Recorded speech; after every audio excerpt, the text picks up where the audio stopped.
بسم اللہ الرحمن الرحیم۔ السلام علیکم۔ لیول 2 اسلامیات۔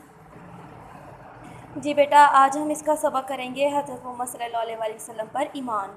اللہ تعالیٰ نے انسانوں کی ہدایت اور رہنمائی کے لیے نبی اور رسول بھیجے، یہ بات ہم سب جیسے کہ جانتے ہیں، جو انسانوں کو اللہ کا پیغام دیتے اور ان کو اچھے اور برے کاموں میں فرق بتاتے تھے۔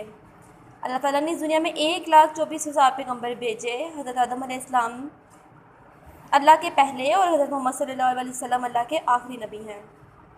جی بیٹا، اس پیراگراف میں یہ بتایا گیا ہے کہ اللہ تعالیٰ نے ہم سب کی رہنمائی کے لیے، ہم سب کو ہدایت دینے کے لیے اپنے نبی اور رسول بھیجے۔ ان کا کیا کام تھا کہ وہ اللہ کا پیغام ہم تک پہنچاتے اور ہمیں اچھے اور برے میں تمیز سکھاتے۔ اور ہمیں اس بات کا بھی علم ہے کہ دنیا میں تقریباً 1,24,000 پیغمبر آئے۔ سب سے پہلے نبی کون تھے؟ حضرت آدم۔ اور سب سے آخری نبی کون ہے؟ حضرت محمد صلی اللہ علیہ وسلم۔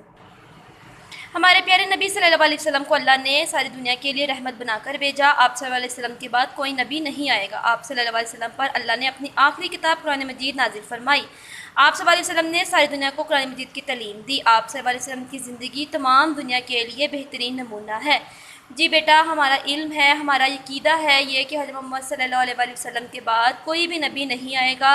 ہمیں اس بات کا علم ہے کہ اللہ تعالیٰ نے آپ پر کتاب قرآن مجید نازل کی، جس کی ہم تلاوت کرتے ہیں، اور اللہ تعالیٰ نے حضرت محمد صلی اللہ علیہ وسلم کو ساری دنیا کی رہنمائی کے لیے بھیجا۔ ہمارے پیارے رسول صلی اللہ علیہ وسلم کی زندگی کا کوئی حصہ ایسا نہیں ہے جس سے ہمیں ہدایت و رہنمائی نہ ملتی ہو۔ آپ صلی اللہ علیہ وسلم نرم مزاج، با اخلاق اور نہایت باوقار تھے۔ آپ صلی اللہ علیہ وسلم ہمیشہ نرم اور دھیمے لہجے میں بات کیا کرتے تھے۔ بیٹا، ہمیں بھی آپ صلی اللہ علیہ وسلم کی عادات کو، ان کی بتائی گئی سنتوں کو ہمیں ان پر عمل کرنا چاہیے۔ جس طرح سے آپ صلی اللہ علیہ وسلم کے بات کرنے کا طریقہ تھا کہ وہ آہستہ اور نرم اور دھیمے لہجے میں بات کرتے تھے، ہمیں بھی ویسے ہی کوشش کرنی چاہیے۔ اگر کوئی آپ صلی اللہ علیہ وسلم کو تنگ کرتا تو آپ صلی اللہ علیہ وسلم اسے معاف کر دیتے اور اس کی ہدایت کے لیے بھی دعا فرماتے۔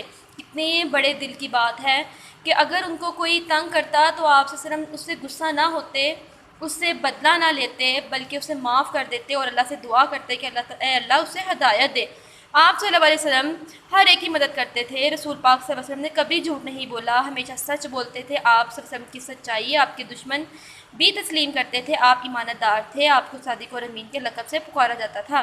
ہمیں چاہیے کہ ہم حضور صلی اللہ علیہ وسلم کو اللہ کا آخری رسول مانیں اور ان کے بتائے ہوئے اصولوں پر عمل کریں۔ اس سے اللہ تعالیٰ ہم سے خوش ہوں گے، اس طرح ہم دنیا اور آخرت دونوں میں کامیاب ہو سکیں گے۔ جی بیٹا، آپ صلی اللہ علیہ وسلم اپنی زندگی میں کبھی جھوٹ نہیں بولا، ہمیشہ سچ بولتے تھے، اور ان کے دشمن جو کافر تھے وہ بھی جانتے تھے اس بات کو کہ آپ صلی اللہ علیہ وسلم کبھی جھوٹ نہیں بولتے، اور وہ بھی اس بات کی گواہی دیتے تھے۔ وہ آپ صلی اللہ علیہ وسلم کو صادق اور امین بھی کہتے تھے کیونکہ آپ ایمانت دار تھے۔ اگر ہمیں چاہیے کہ ہم اپنی دنیا اور آخرت دونوں میں کامیاب ہوں تو ہمیں چاہیے کہ اللہ کے آخری نبی حضرت محمد صلی اللہ علیہ وسلم کے بتائے ہوئے اصولوں پر عمل کریں۔ جی بیٹا، آگے سے خالد جگہ پر ہے۔ اللہ تعالیٰ نے انسانوں کی ہدایت و رہنمائی کے لیے نبی اور رسول بھیجے۔ پہلے نبی کا نام حضرت آدم علیہ السلام تھا۔ حضور صلی اللہ علیہ وسلم نے ساری دنیا کو قرآن مجید کی تعلیم دی۔ ہمارے پیارے نبی صلی اللہ علیہ وسلم کی زندگی تمام دنیا کے لیے بہترین نمونہ ہے۔ آپ صلی اللہ علیہ وسلم نرم مزاج، با اخلاق اور باوقار تھے۔ جی آگے اس کے سوال جواب دیکھتے ہیں۔ سوالات کے جوابات لکھیں۔ نبی اور رسول لوگوں کو کیا پیغام دیتے تھے؟ ابھی ہم نے اس کی ریڈنگ کی۔ نبی اور رسول لوگوں کو ایک اللہ کا پیغام دیتے اور انہیں اچھے اور برے کاموں میں فرق بتاتے تھے۔ اللہ تعالیٰ نے دنیا میں کتنے پیغمبر بھیجے؟ یہ بھی ہمیں پتہ ہے۔ اللہ تعالیٰ نے دنیا میں 1,24,000 پیغمبر بھیجے۔ رسول اللہ صلی اللہ علیہ وسلم کی زندگی ہمارے لیے بہترین نمونہ کیوں ہے؟ آپ صلی اللہ علیہ وسلم نے ساری دنیا کو قرآن مجید کی تعلیم دی، یہی وجہ ہے کہ آپ صلی اللہ علیہ وسلم کی زندگی ہمارے لیے بہترین نمونہ ہے۔ حضور صلی اللہ علیہ وسلم کو صادق اور امین کیوں کہا جاتا تھا؟ ابھی بیٹا ہم نے پڑھا کیونکہ آپ صلی اللہ علیہ وسلم سچے اور ایمانت دار ہیں۔ ہم دنیا اور آخرت میں کس طرح کامیاب ہو سکتے ہیں؟ ہم اللہ اور اس کے رسولوں کے بتائے ہوئے اصولوں کے مطابق زندگی گزاریں تو ہم دنیا اور آخرت میں کامیاب ہو سکتے ہیں۔ ٹھیک ہے بیٹا، یہ ہماری مکمل مشق بھی سولو ہو گئی۔ اگر اس کے باوجود آپ کو کسی بات کی کوئی پریشانی ہو، کوئی بات سمجھ نہ آئے تو آپ کومنٹس میں پوچھ سکتے ہیں۔ اللہ حافظ۔